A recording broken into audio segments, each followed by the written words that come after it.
تو اسلام آباد میں اس وقت امریکہ اور ایران کے بیچ میں ایک بڑی خفیہ سفارتی میٹنگ ہو رہی ہے، اور یہ کوئی معمولی میٹنگ نہیں ہے۔ یہ وہ میٹنگ ہے جو مغربی ایشیا میں دہائیوں پرانی دشمنی کو یا تو ختم کر سکتی ہے یا پھر اسے ایک بہت ہی خطرناک تباہ کن جنگ میں بدل سکتی ہے۔ اس ملاقات کا جو بھی نتیجہ نکلے گا نا، وہ پورے خطے کی تاریخ کا رخ موڑ دے گا۔ تو سوال یہ اٹھتا ہے، کیا مغربی ایشیا امن کی طرف بڑھ رہا ہے یا پھر ایک نئے بہت بڑے تنازع کے بالکل دہانے پہ کھڑا ہے؟ اور اس سوال کا جواب جی ہاں، وہ انہی مذاکرات میں چھپا ہے جو اسلام آباد میں ہو رہے ہیں۔ دیکھیں، اس وقت میز پر دو ہی آپشنز ہیں، دو بالکل الگ راستے۔ ایک طرف ہے مرحلہ وار تعاون، یعنی آہستہ آہستہ مل کر کام کرنا، جو کہ ظاہر ہے امید اور استحکام کی بات کرتا ہے، اور دوسری طرف سیدھا فوجی کارروائی کا خطرہ جو تباہی لا سکتا ہے۔ اب ان مذاکرات کا نتیجہ یہ طے کرے گا کہ یہ خطہ ان میں سے کون سا راستہ اختیار کرتا ہے۔ چلیں اب ذرا تفصیل میں چلتے ہیں۔ آخر یہ اسلام آباد سمٹ ہے کیا چیز؟ کون لوگ اس میں شامل ہیں؟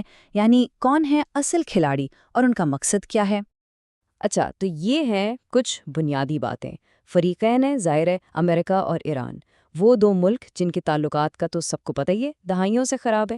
جگہ ہے اسلام آباد، جسے ایک نیوٹرل گراؤنڈ کے طور پر چنا گیا ہے، اور سب سے اہم بات، پاکستان یہاں ثالث یعنی میڈییٹر کا کردار ادا کر رہا ہے، مطلب ان دو دشمنوں کو ایک میز پر لانے کی کوشش کر رہا ہے۔ اور سرکاری طور پر مقصد کیا ہے؟ مغربی ایشیا میں اس پورے جھگڑے کو ختم کرنا۔ تو یہ ثالث یا میڈییٹر ہوتا کیا ہے؟ دیکھیں، یہ ایک ایسا تیسرا فریق ہوتا ہے جو بالکل نیوٹرل رہتا ہے، غیر جانبدار، اور اس کا کام ہوتا ہے دشمنوں کے بیچ میں ایک پل بنانا تاکہ بات چیت شروع ہو سکے۔ اس کیس میں پاکستان کا رول اسی لیے بہت بہت اہم ہے کیونکہ وہ ان دونوں ملکوں کے بیچ جو گہری بے اعتمادی ہے نا، اسے ختم کر کے کوئی بیچ کا راستہ نکالنے کی کوشش کر رہا ہے۔ اچھا، اب ذرا اس چیز کی بات کرتے ہیں جس سے تھوڑی امید پیدا ہو رہی ہے۔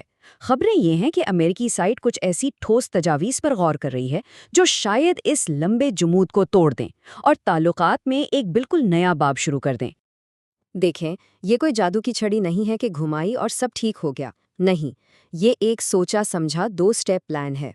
پہلا قدم، اثاثوں کی بحالی، مطلب ایران کے جو فنڈز فریز کیے ہوئے ہیں انہیں ریلیز کرنا۔ یہ سمجھیں کہ اعتماد بنانے کی طرف پہلا بہت اہم قدم ہوگا، اور جب یہ ہو جائے گا تو پھر دوسرے مرحلے کا راستہ کھلے گا، جسے کہہ رہے ہیں مرحلہ وار تعاون۔ تو حکمت عملی یہ ہے کہ آہستہ آہستہ سٹیپ بائی سٹیپ بھروسہ بنایا جائے، نہ کہ سب کچھ ایک ہی بار میں حل کرنے کی کوشش کی جائے۔ لیکن بات اتنی سیدھی نہیں ہے، یہ راستہ بالکل بھی آسان نہیں ہے۔ کچھ بہت بڑی رکاوٹیں ہیں، کچھ ایسے اختلافات ہیں جو کسی بھی وقت اس پورے پروسیس کو پٹری سے اتار سکتے ہیں۔ تو دیکھتے ہیں کہ وہ رکاوٹیں آخر ہیں کیا۔ تو سب سے پہلی اور شاید سب سے بڑی رکاوٹ وہ ہے پابندیاں، یعنی سینکشنز۔ امریکہ نے ایران پر اتنی سخت اقتصادی پابندیاں لگائی ہوئی ہیں کہ اس کی معیشت بری طرح متاثر ہوئی ہے۔ اب ایران کہتا ہے کہ ساری پابندیاں فوراً ہٹاؤ، جبکہ امریکہ کا کہنا ہے کہ نہیں، ہم انہیں سٹیجز میں آہستہ آہستہ ہٹائیں گے۔ تو یہ کب اور کیسے ہٹیں گی، یہی اس وقت مذاکرات کا سب سے مشکل سوال بنا ہوا ہے۔ دوسرا بڑا مسئلہ ہے لبنان کی صورتحال۔ یہاں بھی امریکہ اور ایران بالکل مخالف سمت میں کھڑے ہیں، دونوں وہاں الگ الگ گروہوں کو سپورٹ کرتے ہیں، تو وہاں کے سیاسی اور فوجی حالات پر دونوں کا موقف زمین آسمان کا فرق رکھتا ہے۔ اور یہ صرف ان دو ملکوں کا معاملہ نہیں رہ جاتا، بلکہ اس میں پورے خطے کی پراکسی پالیٹکس بھی شامل ہو جاتی ہے، جس سے بات چیت اور بھی زیادہ پیچیدہ ہو گئی ہے۔ اور پھر آتا ہے تیسرا پوائنٹ، آبنائے ہرمز کا کنٹرول۔ یہ کوئی معمولی جگہ نہیں ہے، یہ دنیا کی سب سے اہم سمندری گزرگاہوں میں سے ایک ہے۔ اندازہ لگائیں، دنیا کا تقریباً 1/3 تیل یہیں سے گزرتا ہے۔ اب اس علاقے پر ایران کا اثر و رسوخ کافی زیادہ ہے، جو امریکہ کے لیے ایک بہت بڑا سیکیورٹی چیلنج ہے۔ تو اس کے کنٹرول اور سیکیورٹی پر جو جھگڑا ہے نا، وہ کسی بھی وقت ایک بڑے بحران میں بدل سکتا ہے۔ تو بات یہ ہے کہ ہم اس وقت ایک بہت ہی نازک موڑ پر ہیں۔ صورتحال کا توازن آپ کہیں ایک دھاگے سے لٹکا ہوا ہے، اور جیسا کہ ہم نے بالکل شروع میں بات کی تھی، یہاں سے 2 راستے نکلتے ہیں اور دونوں ایک دوسرے سے بالکل مختلف ہیں۔